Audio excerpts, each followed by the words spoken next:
Siz startaper bo'lishingiz uchun 7 ta qadam tashlashingiz kerak. Birinchi qadam, qiziqishlaringizni aniqlang. Fan, sport, ijod, ijtimoiy hayot yoki robototexnika. Qaysi biriga qiziqasiz o'zi? Ikkinchi qadam, siz qiziqqan yo'nalishda qanday muammolar bor?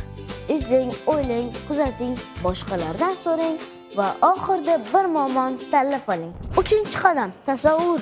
Muammoni qanday hal qilmoqchisiz? Xohlaganingizcha tasavvur qiling. Xohlasangiz kosmosga uchib keting. To'rtinchi qadam, tasavvuringizdagi g'oyalarni yozib boring.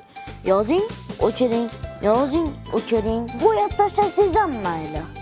Beshinchi qadam, boshqalardan ham fikr oling. Ota-onangiz, ustozlaringiz va do'stlaringiz bilan maslahatlashing. Ular sizning g'oyangizga qanday fikr bildirishadi? 6-qadam, g'oyangizni amalga oshiring. Xato qilsangiz ham mayli, xatolar yangi g'oya beradi. 7-qadam, natijadan xulosa chiqaring. Xohlasangiz g'oyangizni rivojlantiring yoki boshqa variantni sinab ko'ring.